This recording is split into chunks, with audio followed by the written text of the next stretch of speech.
Desse jeito que você está cantando, o Espírito Santo vem mesmo, viu? Tá muito bonito. Mais forte, vem, vem. Vem. Espírito Santo.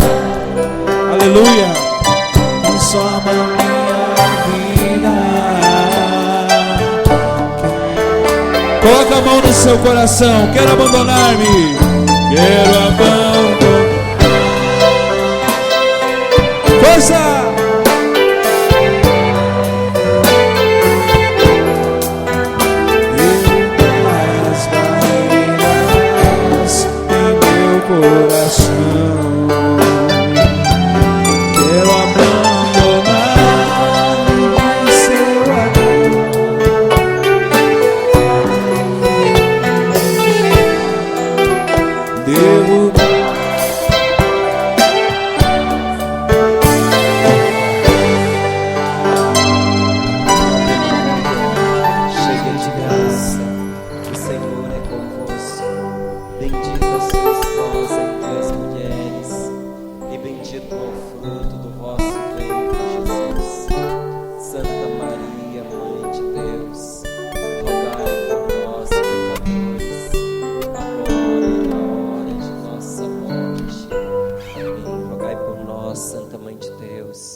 Aquela hora você tinha deixado marcado uma palavra, não foi?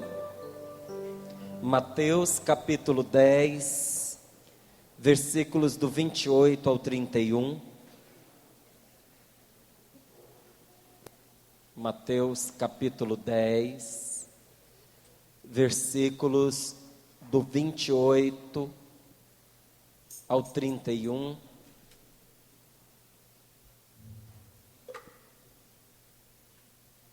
É uma palavra muito importante. Quanto mais a gente lê a Bíblia, mais a gente aprende sobre os pensamentos de Deus, os sentimentos de Deus, os planos que Deus tem para nós e o remédio que é a palavra de Deus. E quanto mais nós lemos a Bíblia, mais nós descobrimos que nós não conhecemos a Bíblia. Você já teve a impressão de que você leu uma passagem 10 vezes e todas as vezes que você lê, você aprende uma coisa diferente? Esta passagem é desse jeito. Ela é nossa conhecida. Ela já falou ao seu coração. Mas a gente lê numa outra altura da vida da gente e parece que ela nos diz coisas novas. Então abra lá comigo, Mateus capítulo 10, versículos do 28 ao 31. Escute o que Deus está te falando por meio desta palavra. Não temais aqueles que matam o corpo, mas não podem matar a alma. Temei antes aquele que pode precipitar a alma e o corpo na geena. Não se vendem 2 passarinhos por um asse? No entanto, nenhum cai por terra sem a vontade de vosso Pai. Até os vossos cabelos de vossa cabeça estão todos contados. Não temais, pois, bem mais que os pássaros, valeis vós. Palavra da salvação. Vamos aplaudir a palavra de Deus.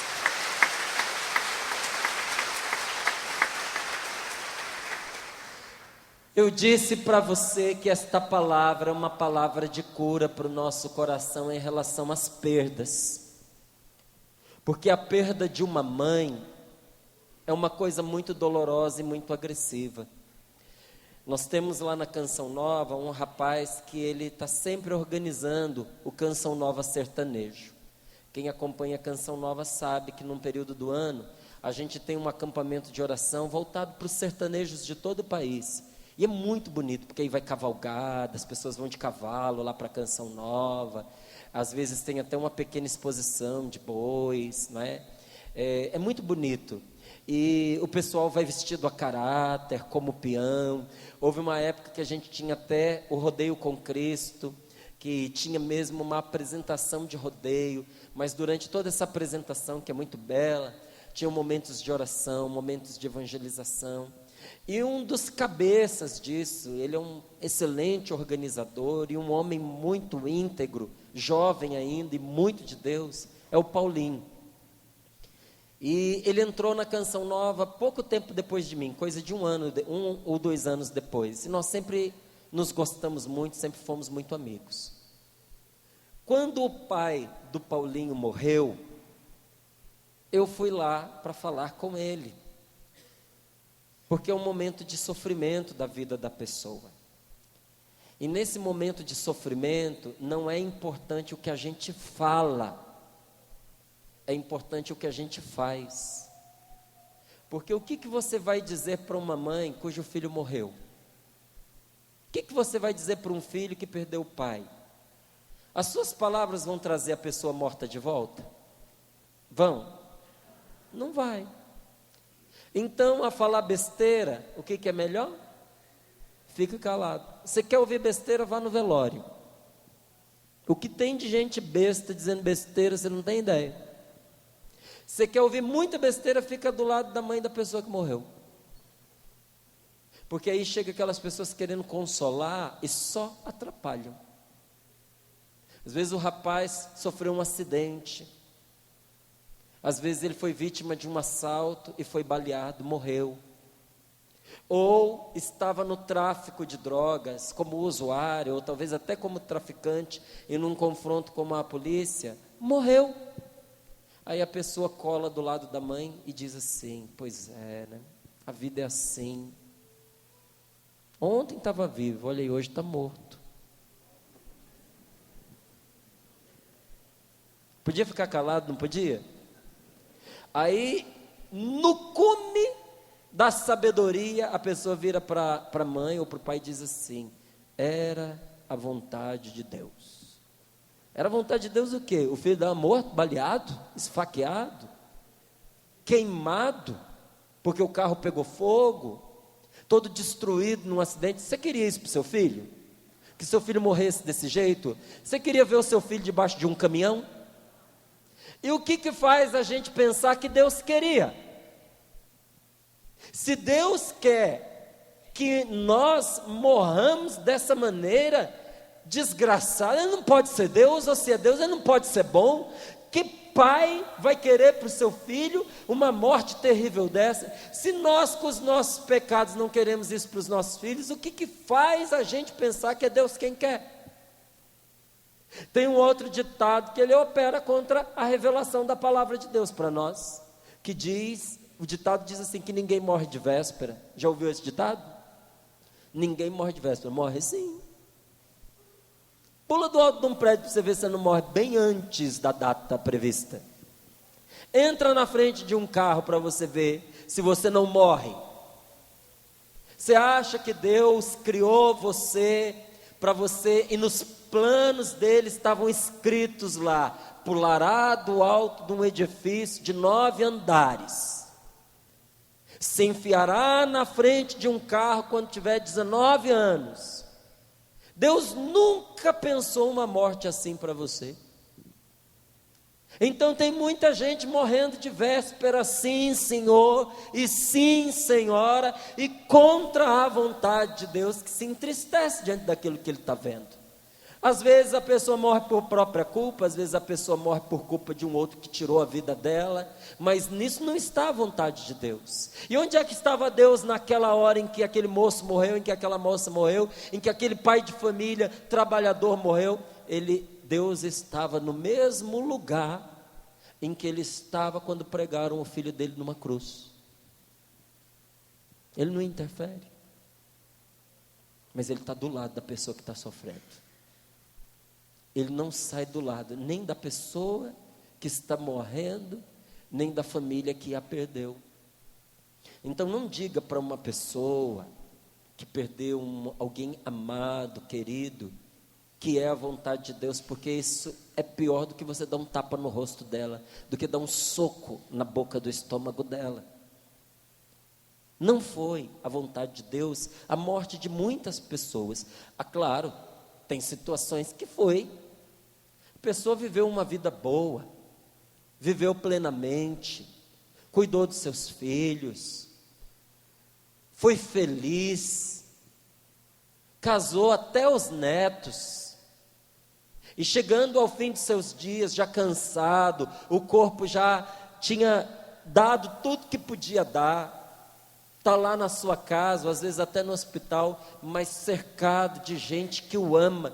Eu queria morrer desse jeito, você não queria não? A gente não vai ficar para semente, meu querido, você vai morrer. Eu sei que muito pouca gente disse isso para você, mas eu tenho uma coisa para te dizer nessa tarde: você vai morrer. Você vai morrer. E eu desejo para você uma boa e santa morte, que seja descanso, que seja passagem, que depois de ter vivido a sua vida, em que a vida se tornou pesada para você, que o corpo já não está dando mais conta de carregar, que está dizendo: Márcio, você cumpriu a sua meta, está na hora de você passar para outra vida junto de Deus, onde o cansaço não existe mais, onde a tristeza não existe mais, onde você vai descansar, onde você vai ser feliz, aonde você vai voltar para casa.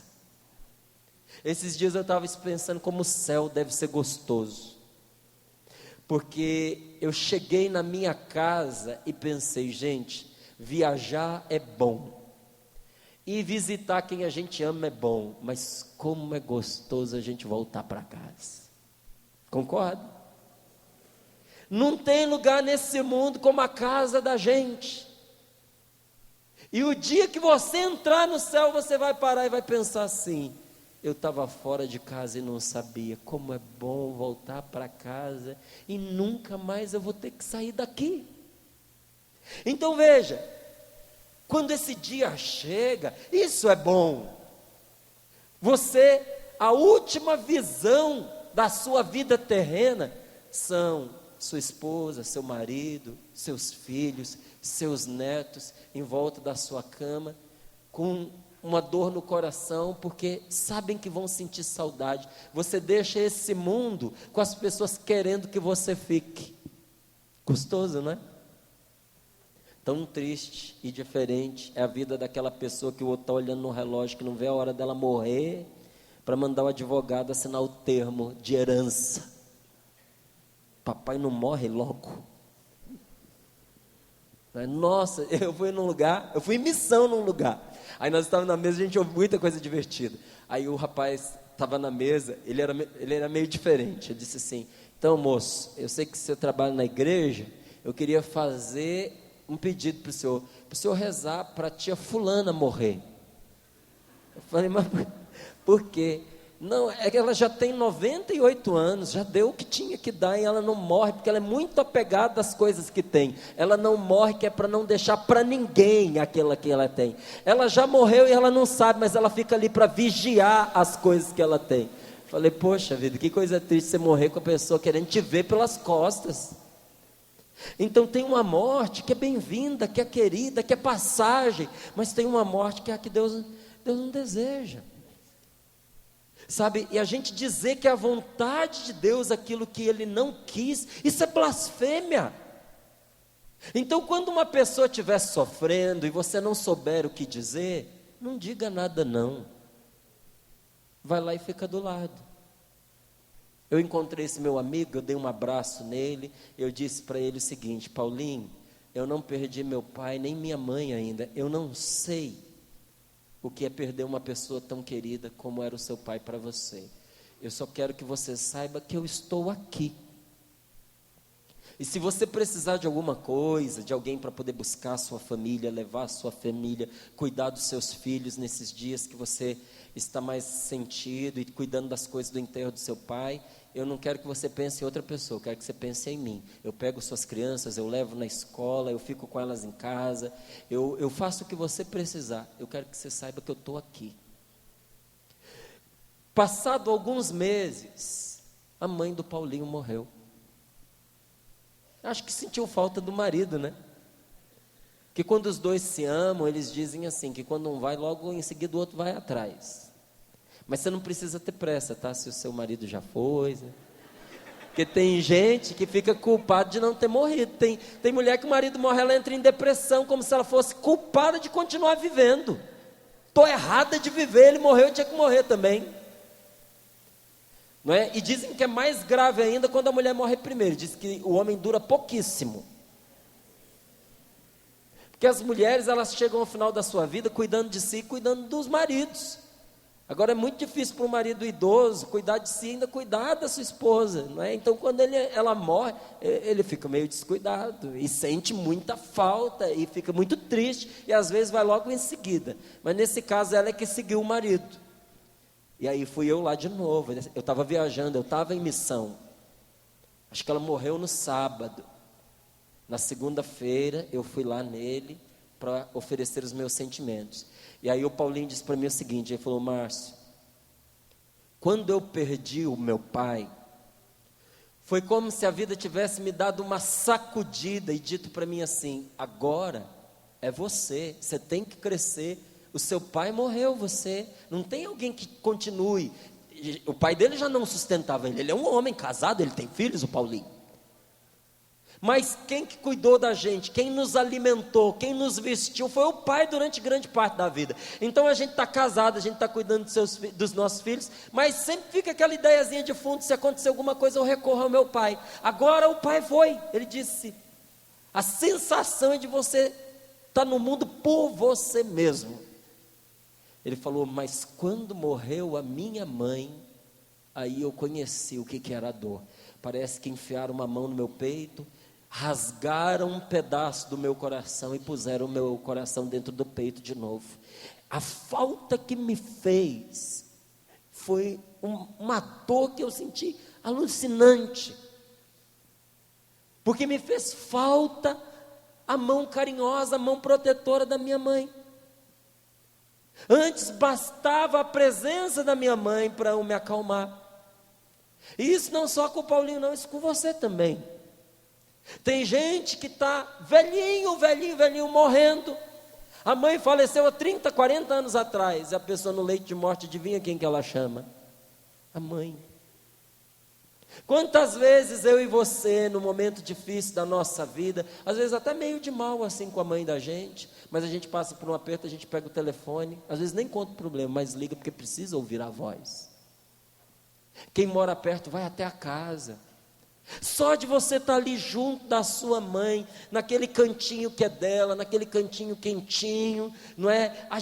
Aquela sensação de proteção, isso já acalma a gente. Mas quando ela se vai, isso já não está mais ao nosso alcance, já não está mais ali fácil para a gente.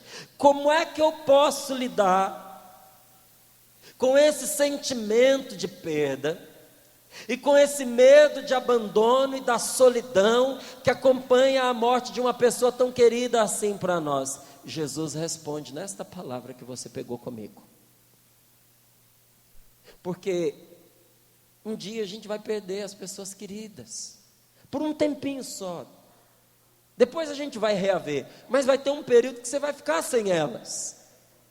Porque ou você as perde, ou elas vão perder você, porque alguém vai primeiro.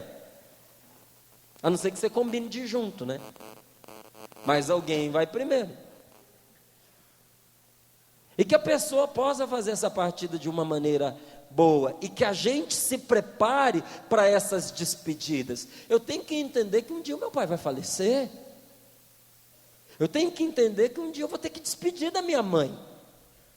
Depois, junto de Deus, na glória dos céus, nós vamos nos encontrar, vamos nos lembrar da nossa vida, porque tem gente que pensa que lá no céu a gente vai ser desconhecido. Não, a gente não vai ser desconhecido não. O dia que a gente encontrar no céu, nós vamos falar desse nosso encontro.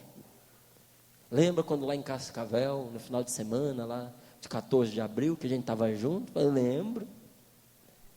E nós vamos contar histórias, vamos rir das coisas que aconteceram, porque tem gente que pega aquela palavra de Jesus que diz que no reino dos céus a gente vai ser como anjo, que quem casou, né, que tem lá um fariseu que conta uma parábola para Jesus e diz: tinha um homem que casou com uma mulher, aí ele faleceu, e a lei manda que quando esse homem falece e a mulher dele fica viúva, isso era a regra entre os judeus. O seu irmão mais velho se case com ela para ela ter família. Então ela passa a ser mulher do irmão. Então morreu o primeiro, aí o irmão casou com a mulher, mas esse também morreu. Aí o terceiro casou e também morreu. O quarto casou e morreu também. Foi assim até o sétimo. Eu não sei o que ela punha na comida, mas que eles morriam, eles morriam. E aí o fariseu perguntava para Jesus assim: e no reino dos céus? O fariseu ou saduceu? Não lembro agora qual dos ofícios ele tinha, qual era a função dele. Quando chegar no reino dos céus, de quem que ela é esposa? Do primeiro, do último ou dos do meio? Casou com 7. E Jesus vira para ele e diz assim: seu ignorante, lá no céu não é igual aqui. As pessoas lá serão como anjos. Mas em que sentido? Hoje, para mim e para você, a realidade sexual é uma necessidade, como um complemento de afeição, como uma forma de comunhão. O sexo é uma coisa linda, é uma coisa bonita e necessária para nós. E Deus tanto sabe disso, que mesmo depois que uma mulher já não pode engravidar, ela continua tendo desejo, tendo prazer sexual. Então, o sexo não é só para ter filho. O sexo é para que as duas pessoas se encontrem, se complementem. E faz falta para a gente quando a gente não tem. A gente sente a falta de não ter. Um padre, se ele é uma pessoa normal, se ele é uma pessoa saudável, ele sente falta de não ter uma pessoa com quem ter uma vida sexual. Mas ele fez uma escolha, ele fez uma opção e ele oferece isso em sacrifício. É a oferta dele para Deus, para ter disponibilidade para estar a serviço de todos nós. O padre é solteiro por causa da gente, para ser família para a gente. Mas se ele disser para mim assim: eu não tenho a menor falta disso, eu falo: então a gente vai levar o senhor para fazer um tratamento psicológico, psiquiátrico, para a gente ver se devolve um pouquinho de normalidade para o senhor, porque tem alguma coisa errada. Nós não somos indivíduos completos em nós mesmos. O homem sente falta da mulher, a mulher sente falta do homem, e também em nível sexual. Mas no reino dos céus, no corpo glorioso que Jesus diz que nós vamos ter, isso já não vai ser uma carência, isso já não vai ser uma necessidade. A maneira da gente ter comunhão um com o outro vai ser diferente, como também a gente não vai ter fome. Assim como a gente não vai ter a fome do alimento, a gente não vai ter esse anseio, esse desejo, essa gana sexual que a gente tem. É nesse sentido que Jesus fala. E não de que a gente vai ser desconhecido. Eu vou chegar lá em cima, será que eu vou reconhecer a minha mãe? Você vai reconhecer a sua mãe. Você vai reconhecer o seu pai, você vai reconhecer os seus filhos. Você vai matar a saudade do seu filhinho quando você chegar lá. Você vai abraçar ele. Você vai dizer como você teve saudade, que a falta que você sentiu dele. E nunca mais vocês serão separados. Nunca mais. Só que lá nós vamos ser irmãos. Não é mais essa condição de pai e de filho. Só que tudo que você construiu de bom com essa pessoa nessa vida passa para a eternidade. Os passeios, as alegrias, as conquistas, tudo isso passa para a eternidade. Nada disso se perde. Então veja, lá nós vamos ter tudo isso. Mas aqui, quando a gente perde essa pessoa, a gente sofre. Essa carência fica. E Jesus nos diz como é que a gente pode curar. Como é que a gente pode curar? Versículo 29 ao 31. Leio de novo para você. Deixa eu pegar aqui Mateus 10, 29 ao 31. Jesus pergunta assim: não se vendem 2 passarinhos por um asse? No entanto, nenhum cai por terra sem a vontade do vosso Pai. Até os cabelos de vossa cabeça estão todos contados. Não temais, pois, bem mais que os pássaros valeis vós. dá uma olhadinha para a pessoa que está sentada do seu lado. Um pouquinho acima da testa, por favor. Dá para chutar quantos? Mesmo mais carequinha, nem ele sabe quantos fios de cabelo ele tem nessa careca, porque a careca não é pelada. Pode olhar que tem uns fiozinhos aí, tem uma penugenzinha. Você não sabe quantos fios de cabelo você tem na sua cabeça. Sabe? Deus sabe. Você não sabe a seu próprio respeito o que Deus sabe. Deus sabe de você mais do que você é capaz de saber. E eu fui aprendendo isso na prática, desde a minha juventude mais jovem. Eu lembro que eu tive uma conversão assim bem mais radical, né?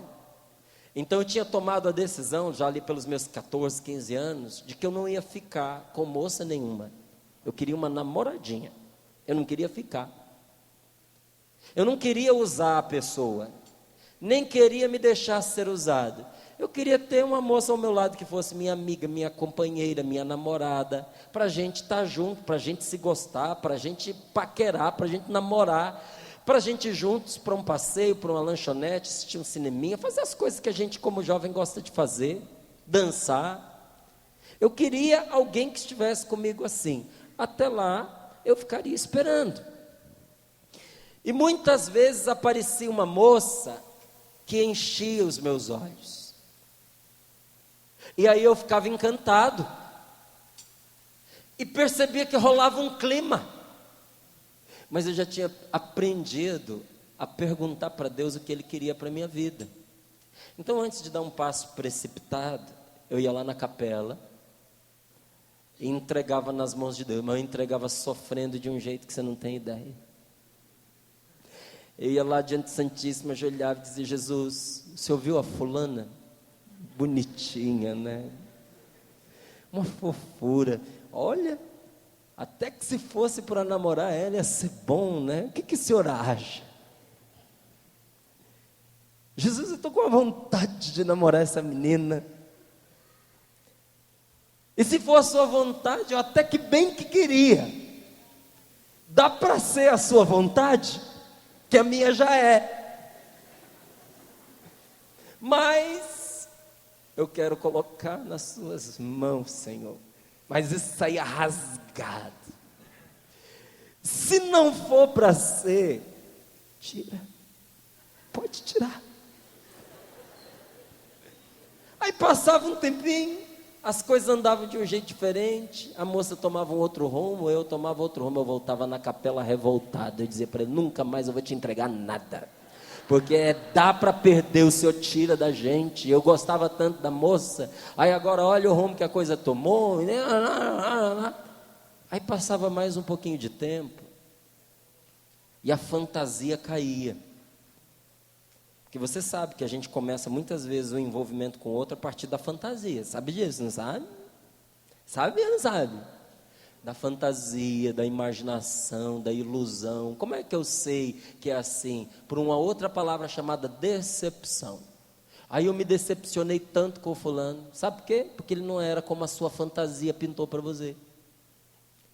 Eu me decepcionei com a fulana, a gente começou a namorar, mas depois eu me decepcionei. É claro, porque você não estava namorando ela, você estava namorando a ideia que você fazia dela. E aí a hora que a vida te mostrou que não era do jeito que você pensava, mas era do jeito que tinha que ser, você ficou decepcionado. A decepção é a conclusão de que o outro não é a nossa fantasia. Por isso que é importante a gente ser amigo antes da gente namorar. Porque no tempo da amizade, a gente tem espaço para perceber o outro como realmente é. A gente se engana menos quando a gente começa com a amizade. Porque você vai conhecendo a pessoa de verdade, não a partir da ideia que você fez dela. Aí a vida virava, eu ia conhecendo a pessoa e descobrindo que eu tinha me apaixonado não por ela, mas por uma ideia que eu tinha dela, uma fantasia. Aí eu voltava lá na capela de novo. eu dizia assim: Senhor, muito obrigado, porque o Senhor me libertou. O Senhor sabia o que eu não sabia. Porque se eu tivesse do lado desta pessoa, eu não ia ser feliz e eu ainda ia fazer ela sofrer. Conhecendo-a como eu conheço agora, eu posso dizer: veja do que Deus me livrou. Então, às vezes, a gente precisa se dar conta, às vezes quer dizer sempre aqui, que Deus sabe mais de nós e nos conhece melhor do que nós nos conhecemos a nós mesmos. Olhem quantas enrascadas na sua vida você já se colocou. A gente é mestre em pôr a culpa nos outros, e quando eu digo isso, estou falando de mim, em primeiro lugar. Mas grande parte das enrascadas da nossa vida, que a gente culpou os outros e disse: eu caí nessa por causa de fulano, por causa de Beltrano, por causa de ciclano. Quem se colocou na enrascada fomos nós, gente. É muito difícil você enganar uma pessoa que não quer ser enganada. Os outros nos enganam porque a gente quer ser enganado. A gente acredita naquilo que a gente quer ouvir. E a gente se mete numas furadas que, se a gente pudesse voltar o filme da nossa vida, a gente mudaria a nossa história. Então, se você concorda com isso que eu estou te dizendo, tem um caminho de entender e deixar Deus nos guiar segundo o conhecimento que Ele tem de nós. Porque a gente não se conhece. Alguma vez na sua vida você já se surpreendeu com a sua atitude? Já? Então tá bom. Como é difícil você dizer para mim, vamos fazer o seguinte: 2 a 2, escolhe se é o da direita ou da esquerda, junta com você aí no banco. Olha para essa pessoa e pergunta para ela: você já se surpreendeu com alguma atitude sua? O que foi que aconteceu? Me conta. Vamos contar. Uma atitude que você teve que depois você não acreditou que tinha sido você. Pode ser boa, pode ser ruim. Vamos lá, escolhe alguém que está sentado do seu lado. Se você não conhece a pessoa, se apresenta. Diz: olha, muito prazer, eu sou Márcio. Quero contar para você uma situação que eu me surpreendi comigo mesmo. Que eu fiz uma coisa que eu não imaginava que eu fosse capaz de fazer.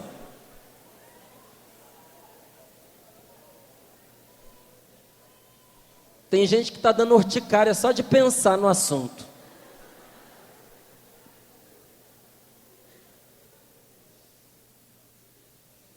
E você diz: eu não lembro de nada agora. Ótimo, isso quer dizer que você não se conhece mesmo. Quantas situações, gente, que a gente passou um aperto, e na hora do aperto a gente fez uma coisa que a gente não imaginava que a gente era capaz, escapou de um perigo, de um acidente. Quantas vezes, por causa da necessidade material, família passando necessidade, fome, você desenvolveu uma habilidade que você não sabia que você tinha, e aquele período difícil da sua vida foi a sua salvação, porque obrigou você a reagir, e de repente você descobriu que você era uma pessoa capaz. E você disse: nossa, eu nunca imaginei que eu fosse fazer isso na minha vida.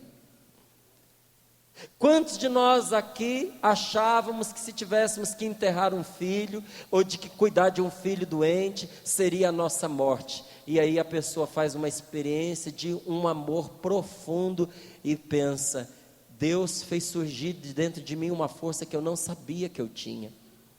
Tudo isso para o bem, mas também para o mal. Quando uma pessoa desafia você, acua você, e de repente você, uma pessoa tão elegante, uma pessoa tão sensata, tão equilibrada, um cavalheiro que você é, a senhora uma dama, saiu do carro com um salto na mão, ponto para bater no outro e rasgar o carro dele, porque ele fechou você no cruzamento. Tem um episódio lá da minha família que foi divertido se não fosse triste. Minha irmã tinha operado, porque minha irmã precisou fazer aquela cirurgia bariátrica. Ela sempre teve muita facilidade para ganhar peso. E ela estava num shopping lá em Brasília. Então ela estava atravessando uma das pistas de dentro do shopping. Você sabe que no shopping é lugar de pessoa caminhar em tudo enquanto é lugar. e ela estava operada. E o cara ficou impaciente porque ela estava atravessando a rua muito devagarinho. Então, na hora que ele estava passando por ela, ele jogou o carro em cima dela e acertou nela o retrovisor, de propósito. A minha outra irmã, que estava vendo, foi buscar uma pedra para destruir o carro, enquanto a que caiu se levantou. Com uma das mãos ela tirou metade do corpo do indivíduo para fora e com a outra ela socava ele. E a de lá gritava assim: segura aí que eu já estou achando a pedra. Não combina com elas. São duas mulheres lindas, altas, elegantes, mas naquela hora algo estava guardado ali dentro, veio para fora com toda a força. Então, para o bem e para o mal, a gente não se conhece. Mas você não pode decepcionar a Deus, porque Deus já sabia antes de criar você, que você ia fazer todas as bobagens que você já fez na sua vida. Você sabia disso? Deus sabia que você ia meter os pés pelas mãos. Deus sabia esse pecado que você ia cometer. Ele sabia. E o que Ele pensou no momento em que Ele estava te criando foi: apesar de tudo, Ele vale a pena. Para Deus você valeu a pena, apesar de todas as burradas que você já fez na sua vida. E o que você não conhece de você, Deus não somente conhece, como aceita. Deus te aceita do jeito que você é, e mais, Ele se preocupa com você. É o que esta palavra está dizendo. Aqui, Ele fala aqui dos passarinhos. A gente tem aqui à volta. Eu não sei se aqui em Cascavel as igrejas costumam reunir, como lá em São Paulo, os pombos. Tem pombo na igreja, na sua paróquia? Lá em São Paulo, lá na Praça da Sé, o que tem de pombo, meu amigo, você não imagina, não tem ideia. Por quanto você compraria um casal de pombinhos que eu poderia trazer para você na próxima vinda para cá? Eu pego lá na Praça da Sé, eu trago para você. Hã? Você pagaria quanto? Aquele bichinho piolento espalha doença para onde ele vai. Quanto que você dá num casal de pombo?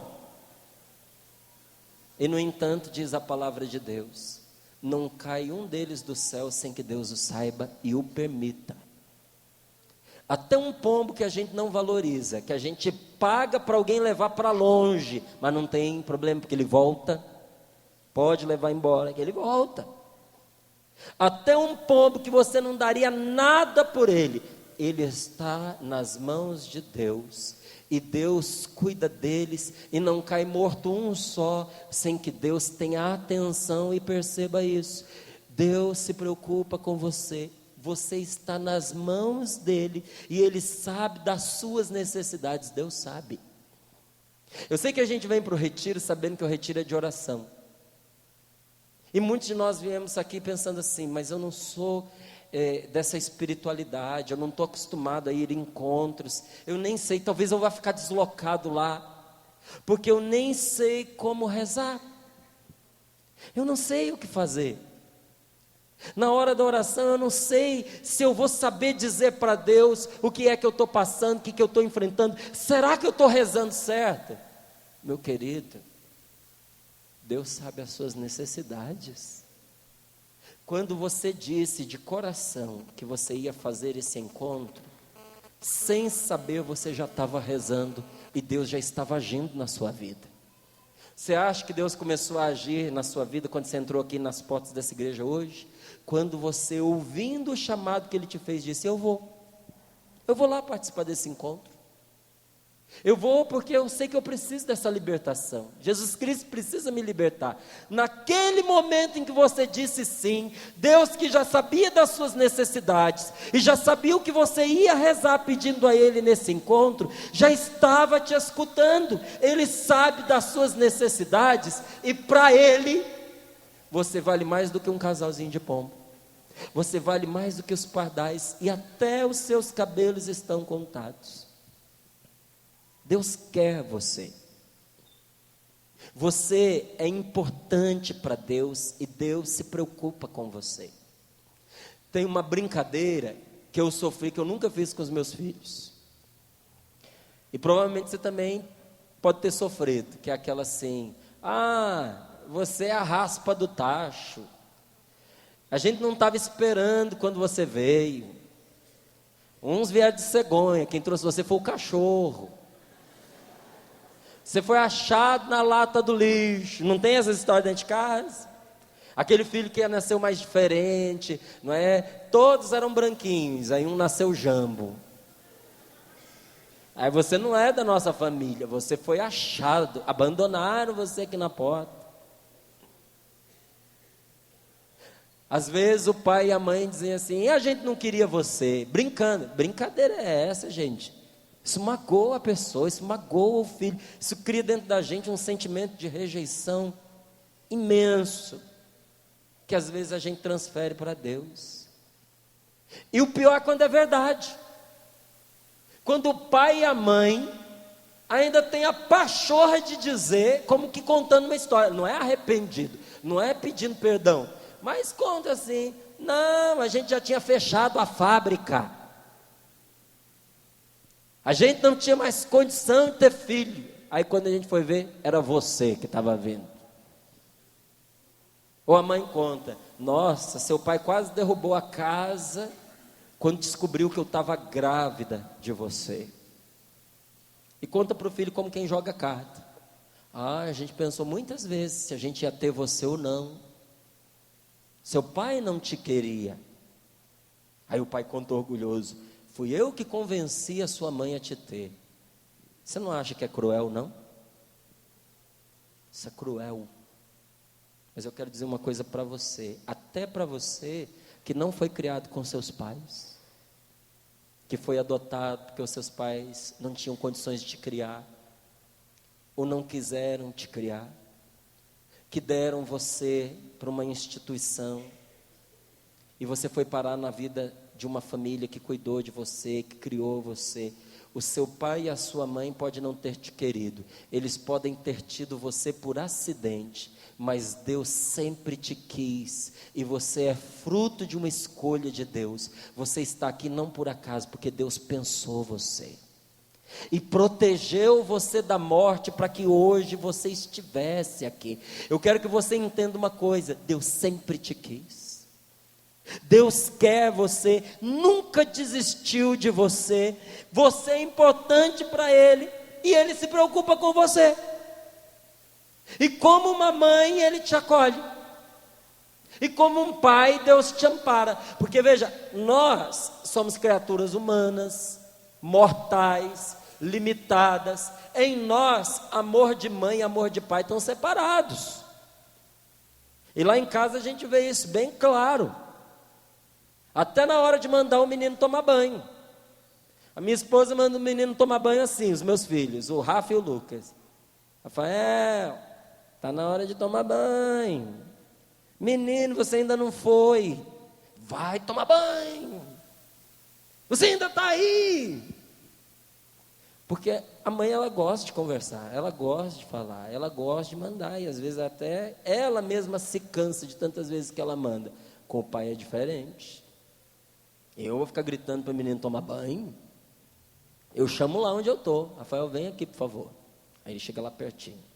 Falei: sua mãe já mandou 5 vezes, eu vou mandar uma só. Daqui a pouco eu vou ver. Se você não estiver no banho, nós vamos ter um encontro, só nós dois, especial, em particular, lá na minha salinha. Rapidinho está lá. Aí quem olha diz assim: nossa senhora, aí que coisa mais radical, você não está lá todo dia ouvindo: vai tomar banho, vai tomar banho. O pai é mais firme, a mãe é mais conciliadora, é mais maleável. Esses dias o meu filho aprontou uma. Estava lá é moleque? Estava lá na escola, o professor chamou a atenção dele, ele para fazer graça, pegou o caderno e começou a dar umas cadernadas na cabeça. O professor ficou assustado, ele viu que o professor ficou assustado, ele pegou a caneta e se riscou assim. O professor me escreveu uma carta, desesperado. O menino tem problemas psíquicos graves. A hora que eu peguei a carta que eu vi, um moleque sem vergonha. Ô pai, o professor mandou essa cartinha aqui para você. Eu estava no carro, desci do carro, entrei na escola, falei, professor fulano de tal, por favor. Ah, tá lá na sala dos professores, meu filho do meu lado, olho desse tamanho. Eu falei, por favor, veja lá se o professor tá. Foi lá na sala dos professores, olhou, ih pai, ele não está aqui não. Falei, sério? Aí eu entrei, professor fulano de tal, aí ele saiu. Eu falei, aquele professor ali não está aqui, meu filho? O professor, eu gostaria de ter uma conversa com o senhor. Aí foram os dois tremendo, meu filho e o professor também. Aí sentamos, peguei a cartinha, dei para o meu filho ler. Falei, leia por favor, meu filho, o que está escrito aí?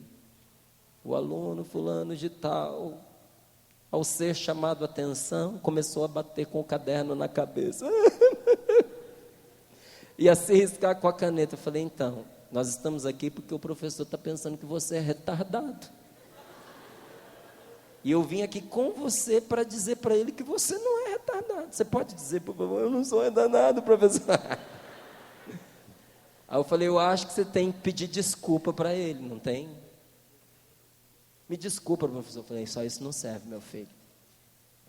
Você vai se comprometer a não fazer de novo o que você fez. Aí ele foi, se comprometeu, realmente se retratou. Os professores hoje, infelizmente, não esperam essa atitude dos pais. Saiu me agradecendo.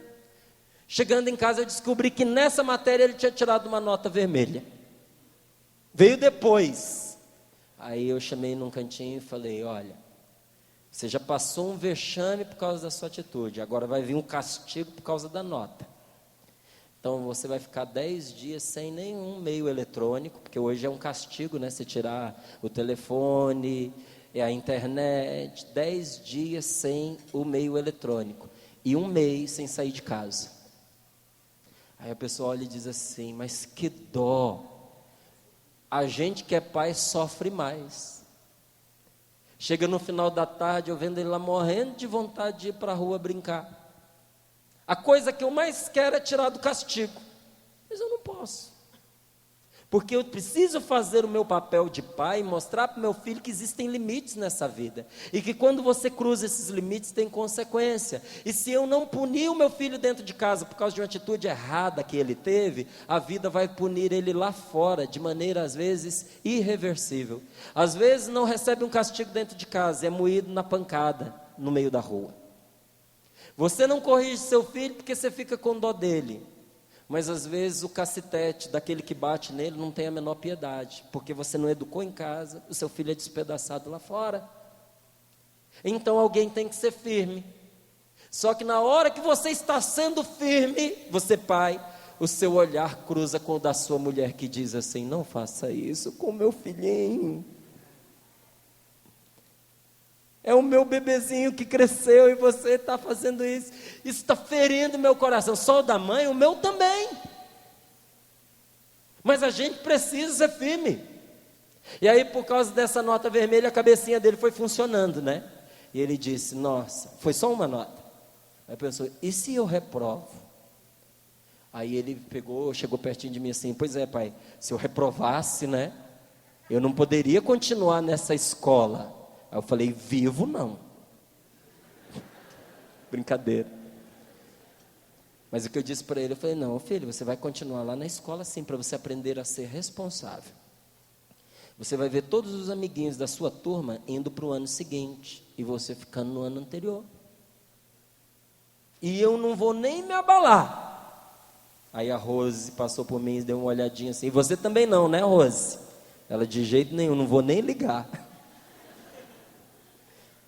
Amor de mãe e amor de pai é diferente, mas é amor.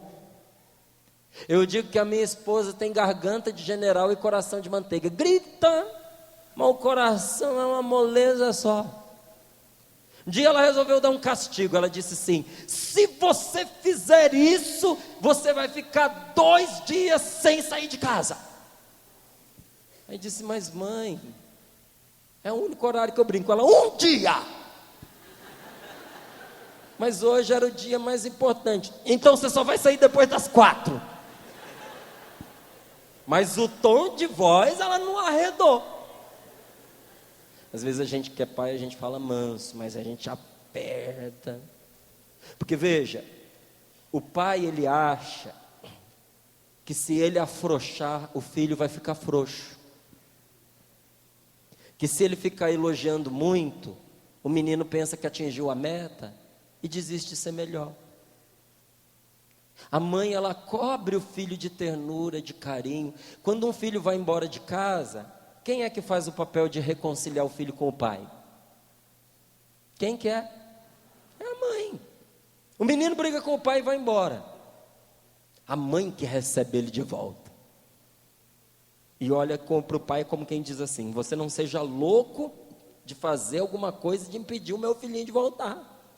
Quando foi para eu entrar para a Canção Nova, o meu pai disse para mim o seguinte: se você sair de casa para ser de igreja, você não volte mais e considere-se deserdado. Você não me chame mais de pai, porque para mim você não é mais meu filho. E quando ele viu que eu estava determinado, o meu pai disse para mim: então você vai, não é? Eu falei: vou, pai. Quando que você vai? Eu falei: eu vou em novembro. Ele: engano seu, você vai hoje. E se você não sair, eu estou saindo do carro para te pôr para fora. Subi e fui fazer minhas malas. Aí minha mãe: onde é que você vai? Falei: o papai disse que se eu vou para a Canção Nova, eu tenho que ir hoje. Era junho, julho.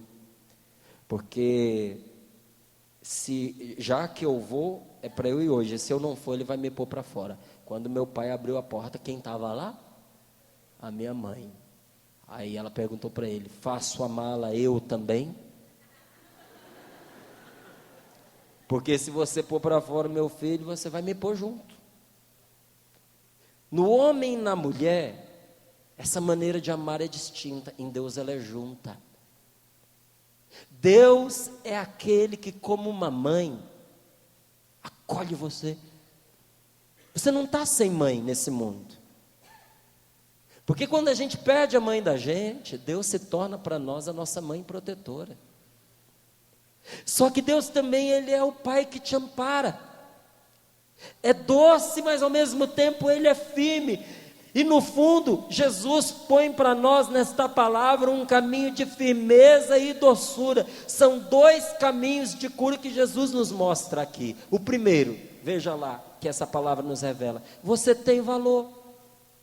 Deus te criou, Ele te conhece até os cabelos, e você precisa reconhecer que você tem valor, para você se dar valor. Tem gente que não se cuida porque não se valoriza, gente.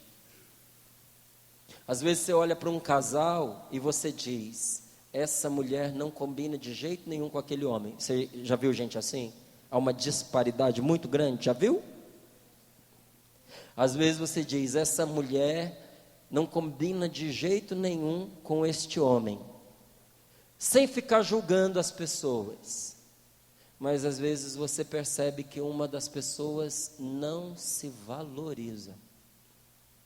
E como ela não se valoriza, ela aceita qualquer pessoa que entra na vida dela. Se você não se valoriza, você não se cuida. Se você não se cuida, você não se protege. Se você não se cuida e não se protege, qualquer pessoa que entrar na sua vida está bom. Você se envolve com qualquer um, inclusive com quem vai te prejudicar. Se Deus ama você, se Ele enviou o Filho dEle para derramar o sangue dEle para salvar você, se Deus valoriza você mais do que os passarinhos que Ele cuida, por que você não vai se valorizar? Põe a mão sobre o seu coração e diga: hoje eu quero, diante de Deus, resgatar o verdadeiro valor que eu tenho. Eu sou uma pessoa de Deus, eu tenho valor para Deus e eu tenho que valer para mim mesmo. Senhor, eu reconheço o teu amor por mim e eu quero me valorizar. Diga: eu preciso me valorizar. Eu quero me valorizar. Amém.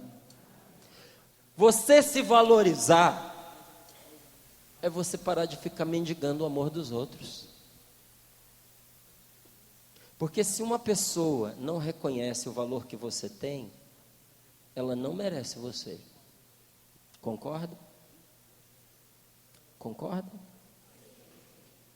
Tem uns que não tem jeito de você se livrar. Se seu filho não reconhece seu valor, você tem que ter paciência. Se é pai, é mãe, está amarrado a ele mesmo, você vai ter que, ele valorizando ou não, ficar com ele de todo jeito.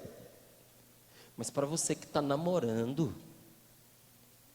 se o seu namorado não te dá valor, se você tem que ficar se arrastando atrás dele, pedindo atenção, pedindo carinho, vigiando ele, porque a qualquer momento ele pode ficar com outra, minha filha, você está com o homem errado, manda ele embora. Diz para ele assim, ó, faz igual o bujão, vaza. Você tem que se valorizar. Se você não se der valor, homem nenhum vai te dar. Porque as pessoas, elas nos valorizam pelo preço que a gente põe na gente. Sabe, não se trata da gente ficar se fazendo de difícil ou de fácil. Se trata da gente saber quem a gente é.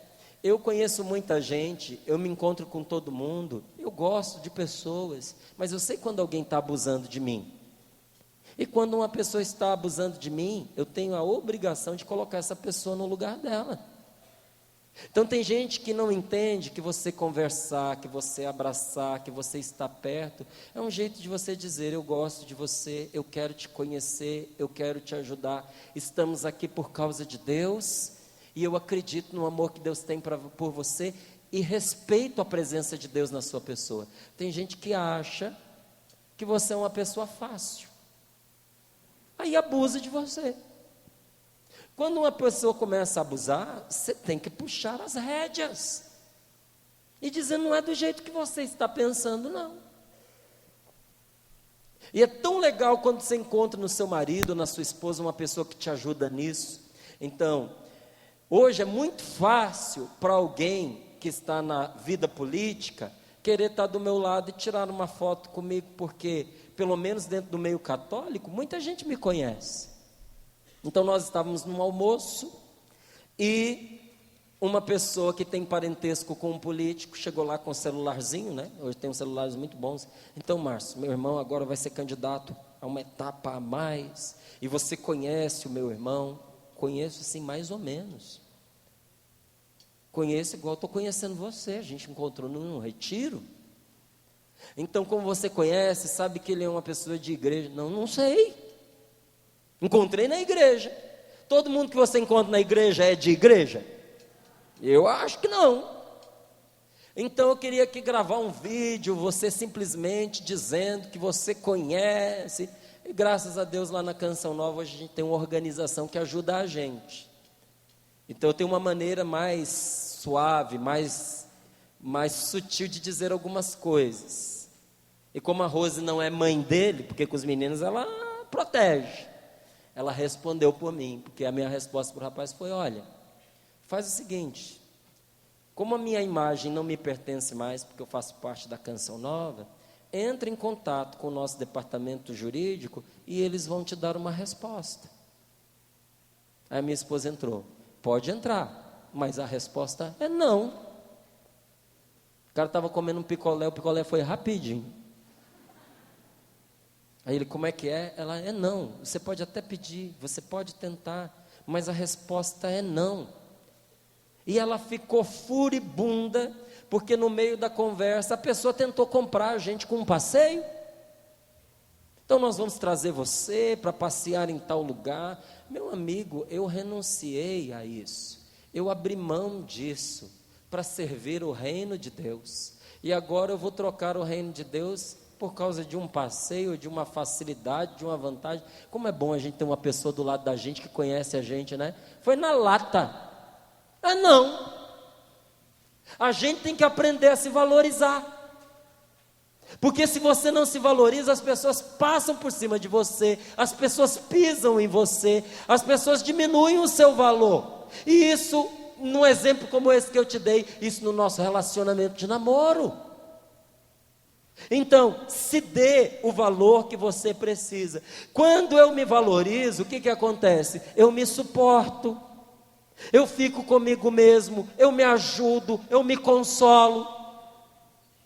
Um dia eu estava perto de um padre, e uma senhora chegou para ele e disse assim, porque ele era muito atrevido. Ela falou assim: padre, o senhor é insuportável. Ele olhou para ela e disse assim: você está dizendo isso porque você só me encontra na missa, e eu que me encontro todo dia de manhã cedo e convivo comigo o dia inteiro. Até ele achava. Quando você não se valoriza, você não se suporta. Depois eu chamei ele para conversar. Ele falou: ah, Márcio, eu sei que eu sou chato mesmo. Eu falei: calma aí, meu amigo, se você é chato, então você pode melhorar. Você precisa se gostar. Porque se você não se gosta, você se torna um desgosto até para quem convive com você. Igual essa senhora veio dizer isso. Ele não só sabia, como ele tinha assumido sobre ele, que ele era uma pessoa arrogante, inconveniente. Se valorize. O que dá valor para a gente não é o estudo que a gente tem, não é o dinheiro que a gente tem, mas o coração que a gente tem. Você sabe como você descobre se uma pessoa é rica? Você descobre se uma pessoa é rica quando ela perde todo o dinheiro que ela tem. Tire todo o dinheiro que você tem. O que sobrar, isso é você, isso é a sua riqueza. Você quer descobrir qual é a sua riqueza? É só você tirar todo o seu dinheiro e você vai descobrir a riqueza que você tem. Você tem riqueza dentro do seu coração. Existe bondade dentro de você. O Espírito Santo habita em você. Você é uma pessoa digna de amor. Então, pelo amor de Deus, se valorize. Tem um poeta gaúcho que eu gosto muito, que se chama Mário Quintana. Ele é poeta das coisas simples, né? Os versinhos de Quintana são maravilhosos, são uma candura, né? Depois eu vou lembrar alguns e eu trago aqui para a gente falar. Mas um dia, Mário Quintana, que foi um dos grandes escritores da língua portuguesa, foi despejado do apartamento em que ele morava, porque o jornal para o qual ele escrevia faliu.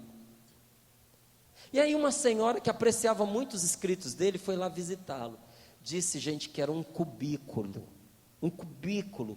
que mal cabia uma cama apertada, e tinha um banheirinho de nada. Ele estava vivendo de favor num hotelzinho, michuruca, pequenininho, e quando ela entrou lá, ela disse que o coração dela se espremeu dentro do peito, e ela, sem se conter, virou para ele e disse assim: o senhor mora aqui? Aí ele sorriu e disse: não, minha filha, eu não moro aqui, eu moro em mim mesmo. Esse aqui é só o lugar onde meu corpo descansa. E é bom que seja pequeno, que é menos canto para eu perder as minhas coisas. Olha que coisa legal. Não, eu não moro aqui, eu moro em mim mesmo. Diga para o seu irmão sentadinho perto de você: eu moro aqui, ó, dentro de mim mesmo. E a casa é caprichada. Você precisa conhecer. Então, primeiro caminho de cura que a palavra de Deus nos revela: você tem valor. Você precisa se valorizar.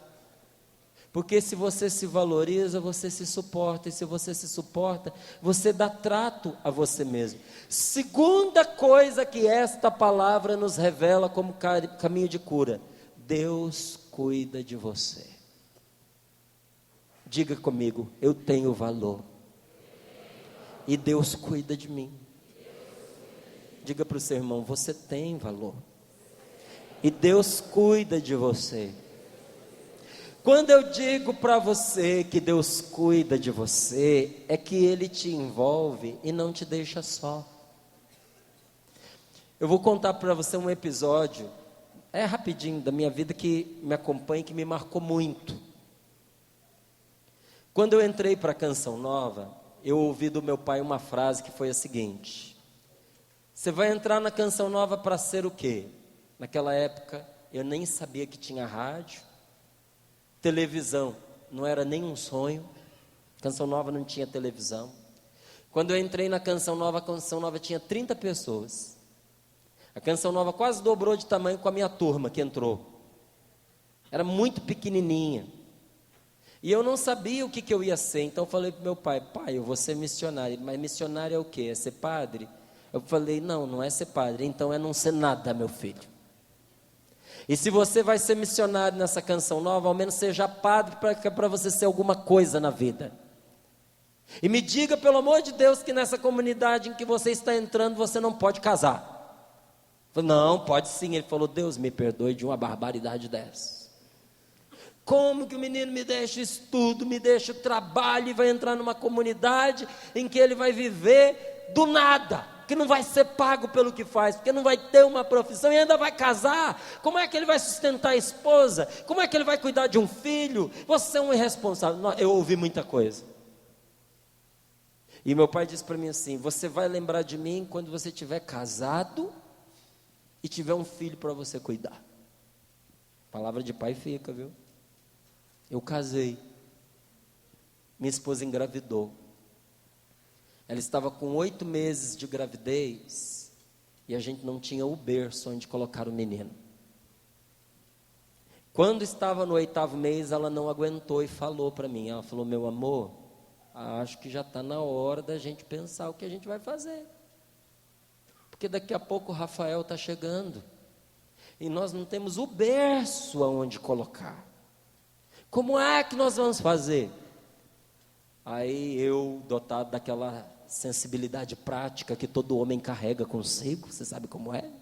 Virei para ela e disse, então, a gente vai fazer como todo pobre faz. A gente forra o chão com um papelão, a gente põe um plástico para evitar a umidade, caprichada a ideia. Aí depois a gente põe um edredom por cima para ficar mais fofinho. Aí o colchãozinho a gente tem condições de comprar. A gente põe o colchãozinho, nossa casa é limpa, arrumadinha, não tem bicho, vai dormir no chãozinho até a gente conseguir comprar o berço. Com certeza, né? Ela pulou no meu pescoço, me abraçou e disse, eu te amo. Sempre quis ouvir isso da boca do meu marido, do pai, do meu primeiro filho. Ela me fuzilou com os olhos dela. Saía chama de dentro daquele olho. E aí eu me emendei rapidinho. Eu falei, e a outra opção muito mais viável, vamos rezar e vamos pedir a Deus.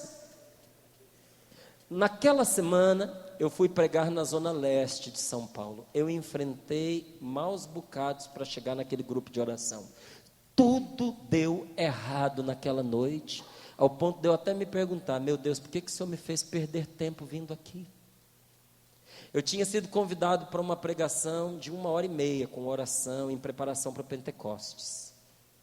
Quando eu cheguei lá, eles mudaram o tema, em vez de falar do tema que eles tinham me pedido, eu tinha que falar de 4 temas, não era mais uma pregação, era dentro da missa, e o padre falou que eu tinha 10 minutos, eu atravessei São Paulo, viajei 2 horas no meio de um trânsito louco, para poder falar 10 minutos, e ele disse para mim que eu ainda tinha que consolar uma senhora que estava na missa de 7º dia do filho.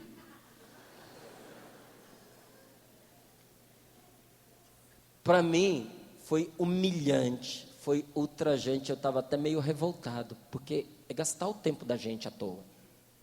Mas eu pensei, a providência me trouxe aqui. E gente, como foi importante eu conversar com aquela mulher que estava lá. Porque para ela foi a libertação do coração dela. Sem querer eu dei um exemplo, na hora desses 10 minutos, que contou que ela estava escondendo de todo mundo. Era a missa de 7º dia, mas ninguém sabia do que o rapaz tinha morrido. O rapaz tinha se suicidado. E na hora dos 10 minutos que eu tinha que consolá-la, porque o padre me obrigou, eu resolvi falar de suicídio. E de como a igreja entende que a gente não pode dizer que uma pessoa que se suicidou está no inferno. Aquela mulher estava lá pedindo a Deus a resposta para essa pergunta. Quando eu desci lá do palco, lá de cima do altar, ela disse para mim assim, meu filho, você foi a boca de Deus para mim, porque quando eu entrei nesta igreja, a minha única pergunta era se o meu filho que tinha se matado, se ele tinha chance de salvação, e Deus me respondeu por meio de você. Aí eu tive vontade de chorar de vergonha de mim, que estava revoltado. E sentei lá, fiquei quietinho. Então uma senhora que estava participando do grupo sentou do meu lado e disse, eu estava rezando, quando eu ouvi alguém dizendo que a sua esposa está no 8º mês de gravidez. E eu estava lá diante do Santíssimo e senti no coração uma coisa, mas mas eu estou com vergonha de dizer, porque com 8 meses de gravidez, com certeza eu já não vou poder te ajudar. Eu senti que eu devia te dar o bercinho, mas 8 meses você já deve ter, né?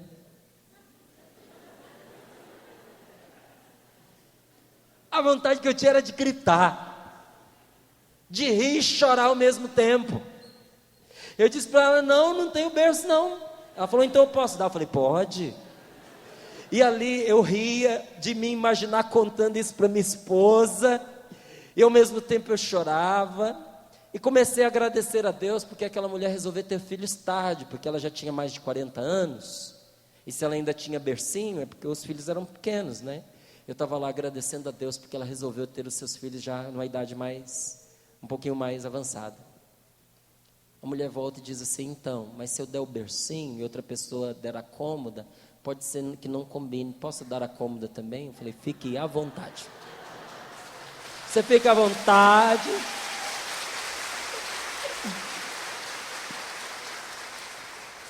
Quando eu fui me despedir, que eu pensava em perguntar quando que eu podia ir lá na casa dela retirar o berço, ela disse assim, olha, você pega a sua esposa no sábado, vá numa loja boa. A única coisa que eu te peço é que ele seja de madeira ou seja de metal. Eu não quero que você compre algo assim desses compensados, desses aglomerados, porque isso estraga muito fácil. Escolha do jeito que você quiser. Não fique preocupado com o preço, não.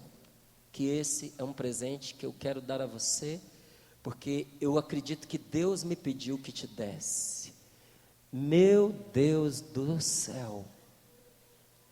Você não tem ideia de como aquilo falou ao meu coração, porque o meu pai tinha dito para mim que eu ia me lembrar dele, no momento em que eu precisasse cuidar dos meus filhos, e por causa de uma escolha que eu fiz por Deus, eu não teria o recurso. Deus cuidou de mim, quando o meu pai não podia cuidar de mim. Deus está cuidando de você nesse momento mais importante, mais necessário da sua vida. Pode ser que você diga, eu não tenho pai para me cuidar, nem mãe para me assistir. O marido que eu tinha me deixou, a minha esposa foi embora. Mas a única pessoa que não podia te abandonar, ela não arredou o pé do seu lado e jamais vai te deixar. Deus está com você. Você acredita nisso? De verdade? Então eu queria que você ficasse de pé para nós fazermos uma oração.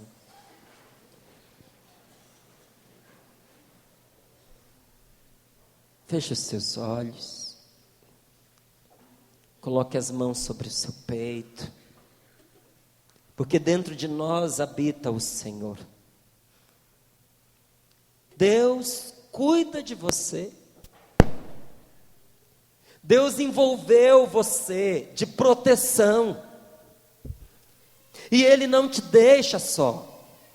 Nós podemos contar com os cuidados dos nossos amigos, nós podemos contar com o carinho das pessoas que nos amam, mas estas pessoas não bastam para nos libertar dos nossos medos.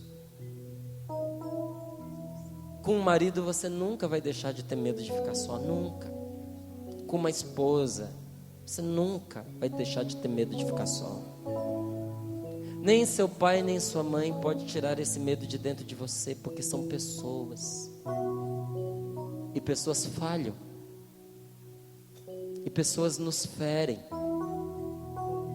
E pessoas nos deixam inseguros. As pessoas que nós mais amamos são as que muitas vezes mais nos fazem sofrer. Só a sua confiança em Deus é que vai dar a você a possibilidade de você contar com os outros sem se decepcionar, sem ficar dependente afetiva e financeiramente.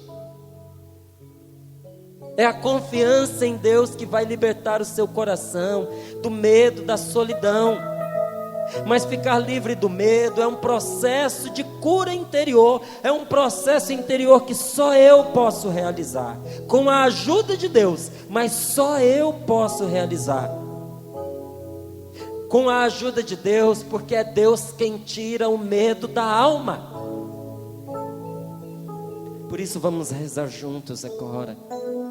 Vamos pedir ao Senhor que envie sobre nós agora aquele companheiro fiel de Jesus, que jamais o abandonou. Vamos cantar uma música clamando o Espírito Santo, uma música orante, uma canção que nos faça suplicar a presença do Espírito Santo em nós. Que todos nós possamos cantar essa canção como a nossa oração elevada ao céu agora.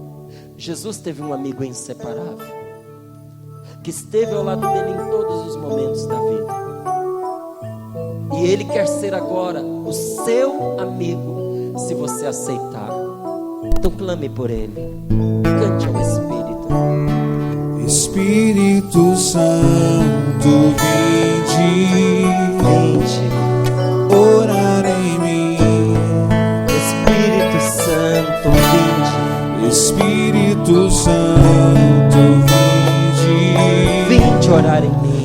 Orar em mim. Espírito Santo, vinde. Espírito Santo, vinde falar em mim. Falar em mim. Clame por Ele, Espírito Santo.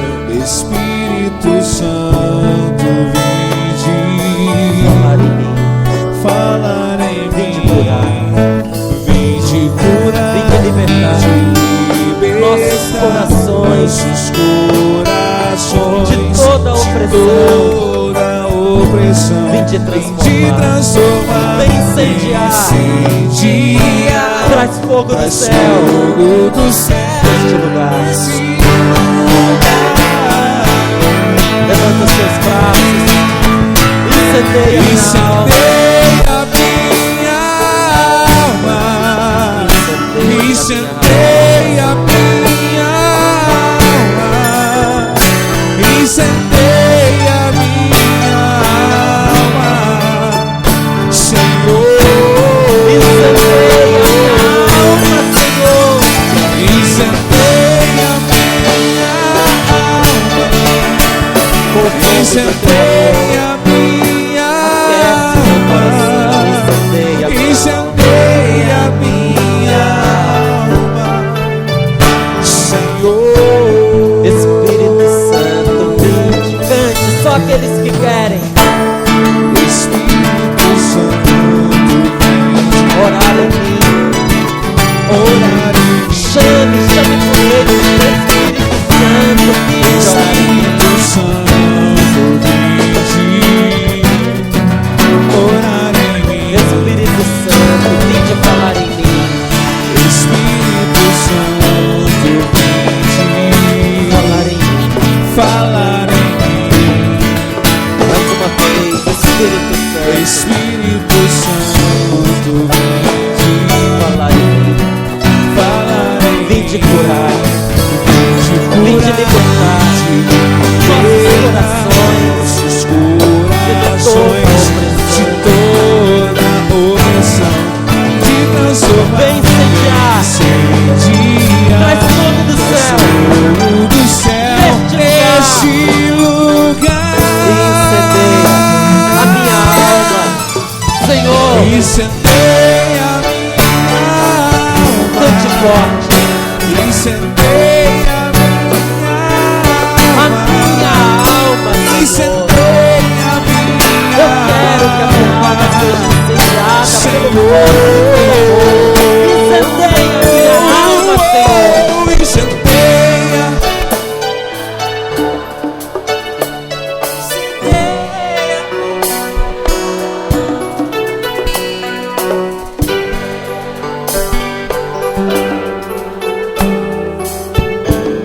Espírito Santo, vem e batiza-nos agora, Senhor, com o fogo do seu amor. Diga ao Senhor agora, diga a Ele: meu Deus, eu me entreguei da melhor maneira que eu pude, e o que eu quero agora, Senhor, é ser preenchido por Ti, Divino Espírito Santo. Reze comigo, eu quero fazer esta oração junto com você. Diga a Ele: Espírito Santo, eu preciso do Teu poder na minha vida. Por favor, vem e preenche-me agora. Porque eu creio, meu Deus, que quando eu Te aceitei como meu Senhor, a salvação entrou na minha vida, entrou na minha casa, e tudo que o Senhor é está aqui dentro de mim. Eu tenho Deus dentro de mim, no meu coração, e essa é a minha vida, e essa é a minha força. Preste atenção nisso. Pode continuar com seus olhos fechados. A sua força e a minha força não vem dos nossos sucessos, mas da presença de Deus dentro de nós. Você tem Deus com você. Você vai vencer. Você vai superar essa situação. Você vai transpor este obstáculo. Você vai ultrapassar esse sofrimento. Esse sofrimento não vai derrotar você, mas ele será derrotado por Deus na sua vida. Deus tem poder suficiente para converter em bênçãos os males que nos atingiram. Você ainda vai dar graças a Deus por todas essas coisas, porque o Senhor fará um milagre de virá-las todas em seu favor. A sua força vem de Deus que está dentro de você. Então diga para Jesus agora: Senhor, eu creio que quando eu clamar, que quando eu pedir, o Senhor me responderá, com força, com sabedoria, com cura, meu Deus, vindo ao encontro das minhas necessidades, a cada momento. Por isso eu te peço agora, que libere no meio de nós os dons do Teu Espírito Santo para nos santificar, Senhor. Eu preciso dos dons do Teu Espírito Santo para viver a minha vida como cristão. Eu preciso dos dons do Teu Espírito Santo para viver a minha vida em santidade, Senhor. Meu Deus, eu preciso de todo o meu coração dos dons do Teu Espírito. Eu clamo, Senhor, e eu te peço que o Senhor libere na minha vida também os dons carismáticos, destes testemunhos que eu ouvi neste dia. Eu necessito, Senhor, destes dons para testemunhar neste mundo ferido que Deus nos salva. Eu preciso dos dons do Teu Espírito para testemunhar dentro da minha casa que Jesus está vivo e que uma vida longe de Deus é uma vida miserável. Somente no Teu poder, Senhor, guiado pelo Teu Espírito Santo, é que eu vou conseguir ser feliz. Repita comigo esta palavra de oração: somente no Teu poder, Senhor, somente no Teu poder, guiado pelo Teu Espírito Santo, é que eu poderei ser verdadeiramente feliz. É que a minha vida dará frutos, Senhor. Chame pelo Espírito Santo agora com as suas palavras, do seu jeito, e diga: vem Espírito Santo. Eu abro, Senhor, eu me abro a todos os dons. Eu aceito, Senhor, os dons do Teu Espírito Santo. Salva-me, Senhor. Unge-me, Senhor. Manda-me, Senhor. Você está disposto a obedecer ao que Deus te pedir? Porque às vezes nós dizemos assim: Senhor, dá-me isto. E o Senhor nos diz: eu posso e quero te dar, mas eu preciso que você se prepare. Eu preciso que você antes faça tal coisa. Como uma prostituta que às vezes diz assim: Senhor, me cura desta doença que eu peguei. E o Senhor que a ama diz: eu vou te curar. Mas primeiro eu preciso que você abandone a vida que você está vivendo de prostituição. Ou como aquela mulher que diz: Senhor, meu casamento está acabando. Eu preciso que o Senhor salve o meu matrimônio. E o Senhor diz a ela: eu salvarei o teu matrimônio. Mas eu preciso que você abandone esta paquera, este namorico, esta paixãozinha que você cultiva dentro do seu coração. E Deus não força, Ele espera.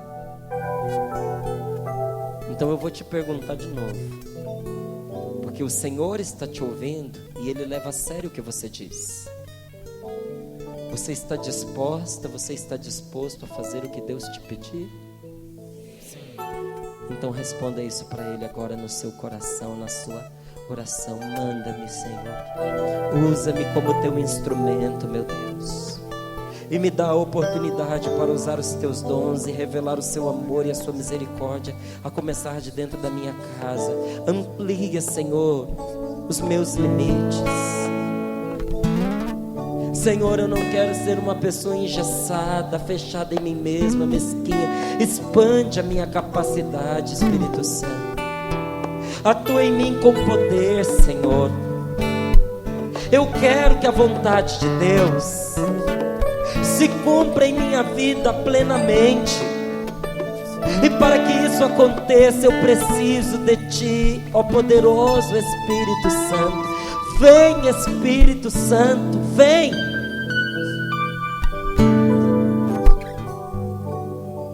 Eu vou pedir a você que mais uma vez coloque a sua mão no ombro da pessoa à sua direita.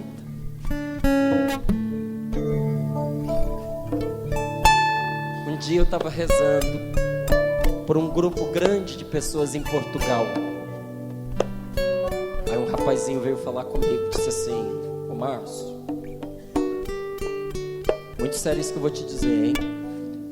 Não fala para as pessoas colocarem as mãos umas nas outras, não, porque acontece sim o contágio, a transmissão de uma energia negativa.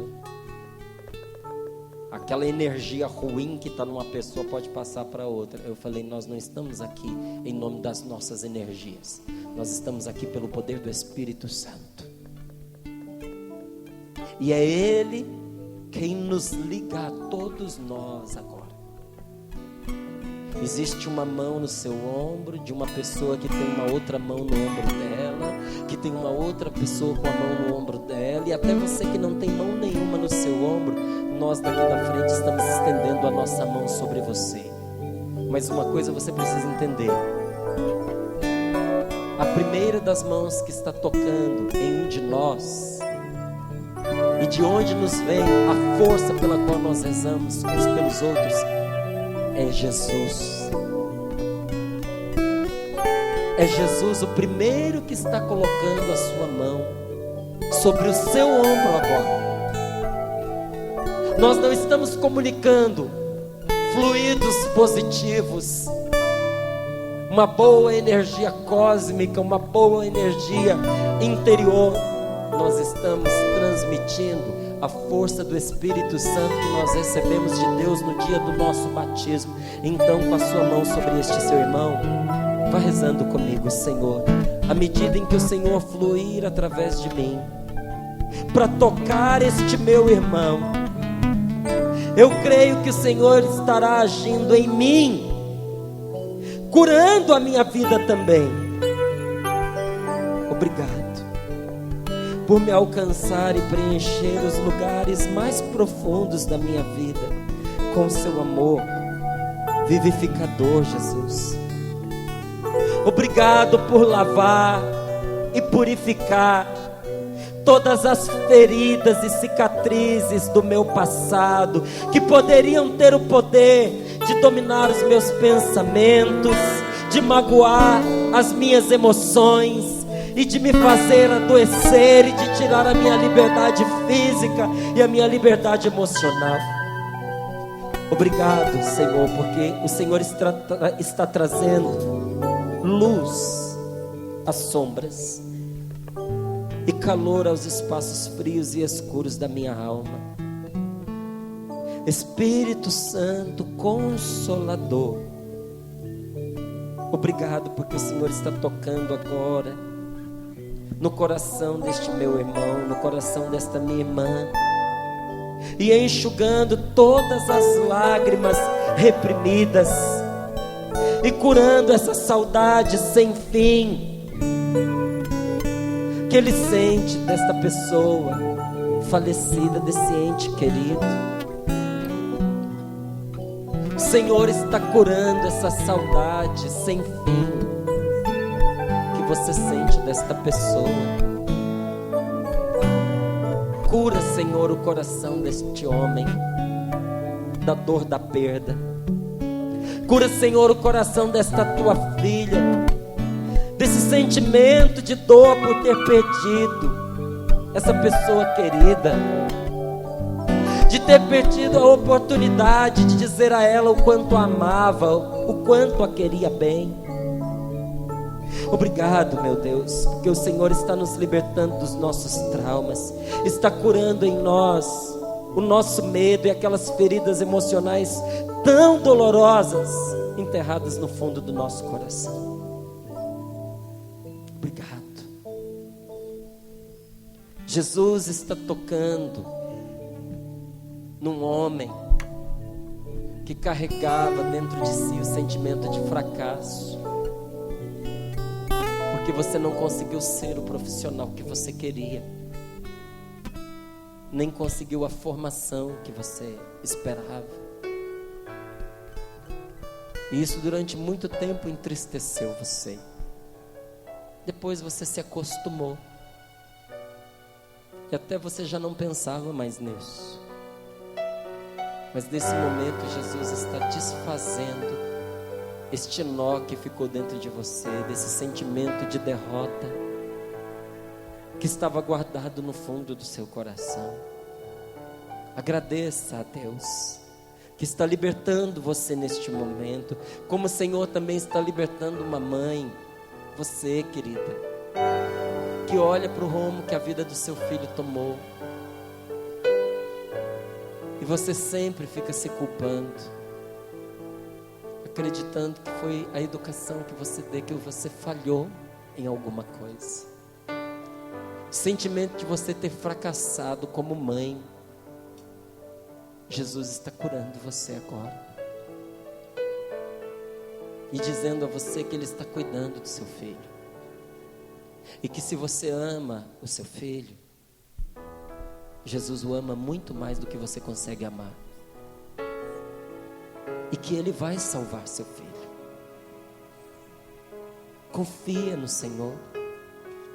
Obrigado, meu Deus, por esta graça que o Senhor está nos conferindo neste momento. Jesus está libertando você que é casada,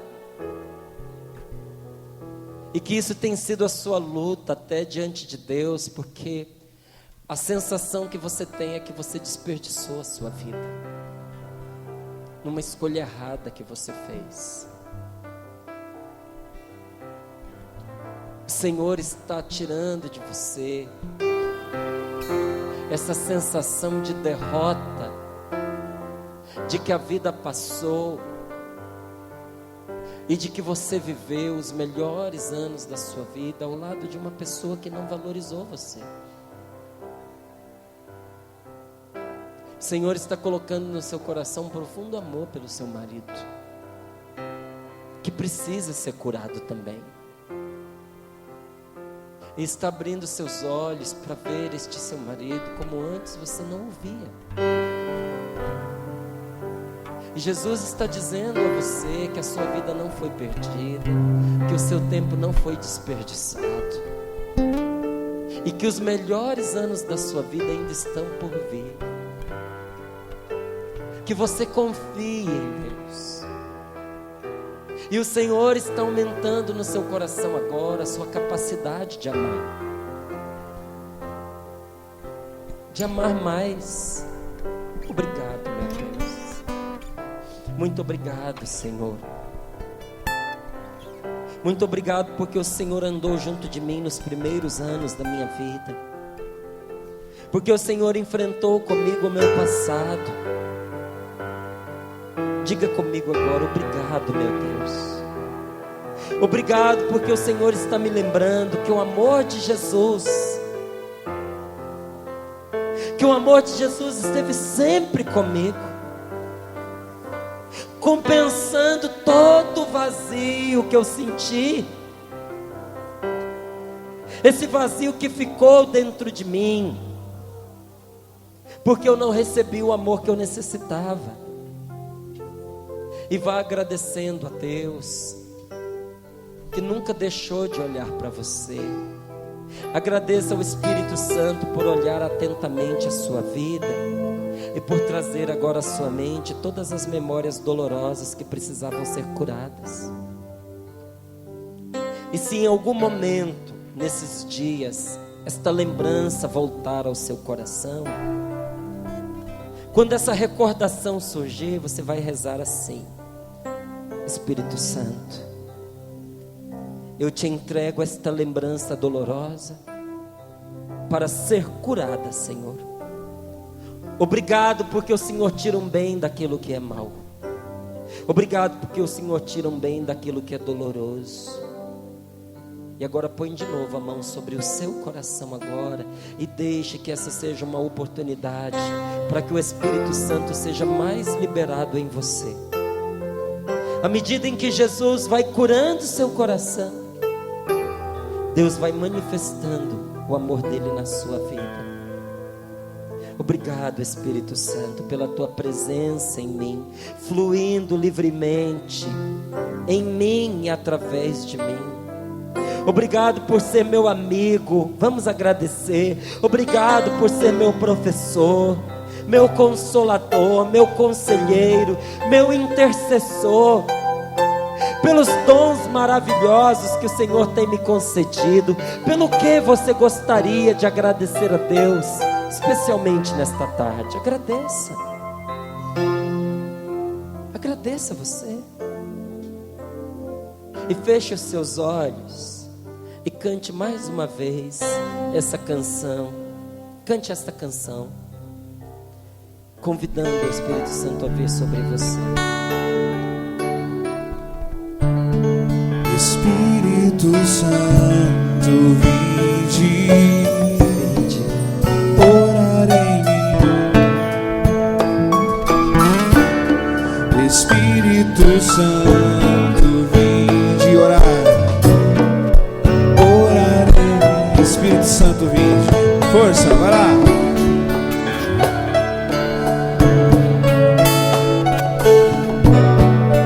Falar em mim. Espírito Santo, vinde falar em mim. Vinde curar, vinde libertar nossos corações de toda opressão. Vinde transformar, incendiar, traz fogo do céu nesse lugar. Ergue os seus braços, incendeia minha alma, incendeia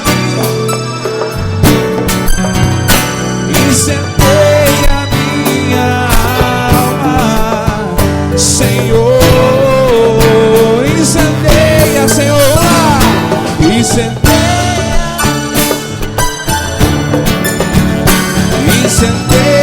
minha alma,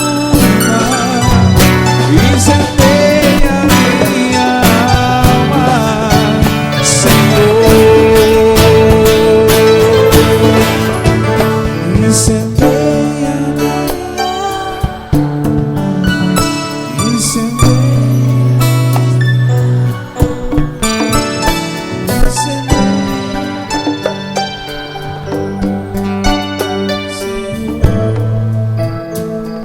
Ave Maria, cheia de graça, o Senhor é convosco.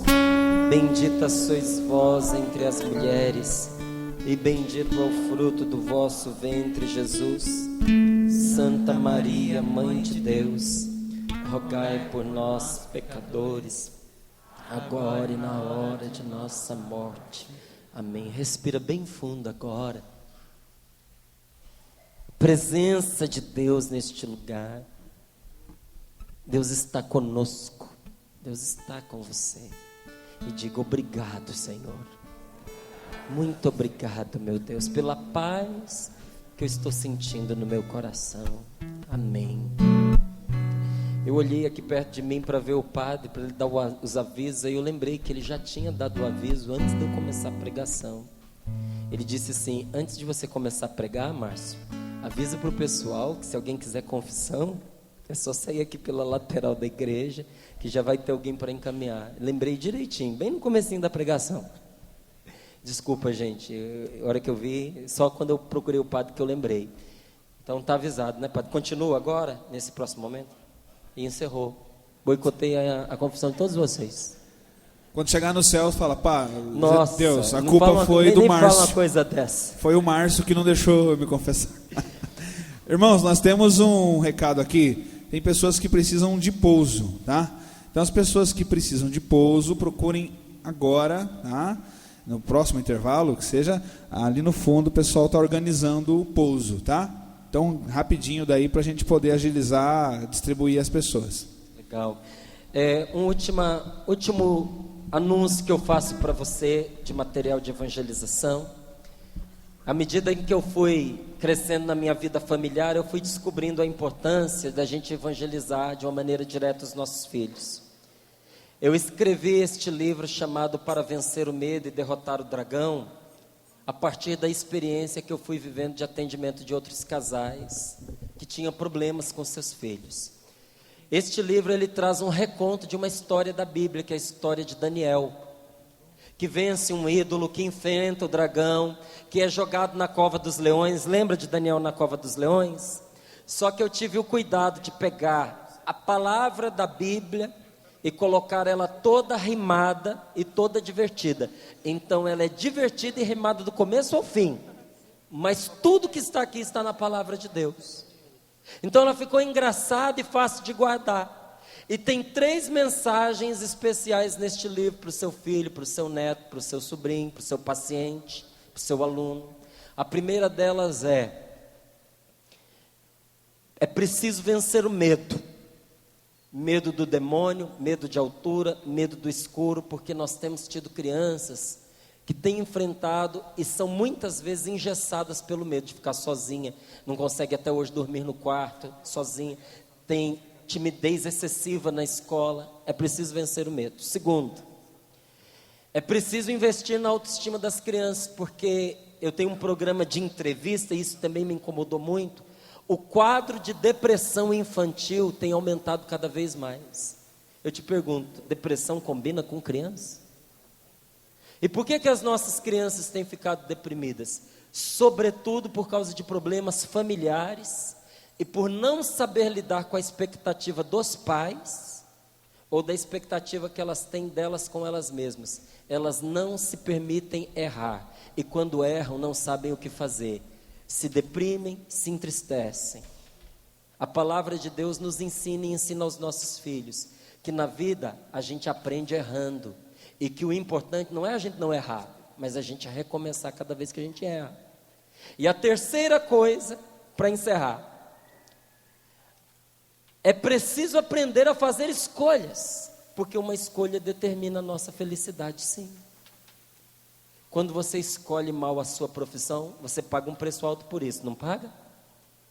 E quando você escolhe mal a pessoa com a qual você casa, é o resto da vida. Então veja, uma má escolha se reflete na vida da gente. E das escolhas que nós fazemos, as que mais são sentidas envolvem pessoas. Quando é que eu posso ensinar para o meu filho que as escolhas das pessoas que ele traz para o lado dele vai fazer bem ou vai fazer mal para ele? É de pequeno, não adianta você pegar o garoto com 19, 20 anos, 25 anos que já está praticamente, aí já é adulto, jovem adulto, e dizer para ele que as companhias que ele tem não são boas para ele. Você precisava ter dito antes, ensinado desde pequeno, que más companhias corrompem os bons costumes. E que se a pessoa quiser superar aquela solidão que eu falei para você, a grande amizade que ela não pode dispensar é Deus. Por isso que até aqui na capa está assim: quem tem Deus por seu amigo, mesmo quando está sozinho, não tem medo do perigo. Ele é todo rimado e todo ilustrado, ó. Dentro é todo colorido, como você consegue ver aqui, ou não consegue, não sei. Tá bom? É o último que eu tinha para falar para você, até porque os outros também já acabaram. Se alguém precisa tirar alguma dúvida sobre os livros que eu citei, porque não é importante para venda, mas para que você os tenha mais tarde, também vou estar lá, digo para você de novo o nome, aonde que estavam as orações, tá bem?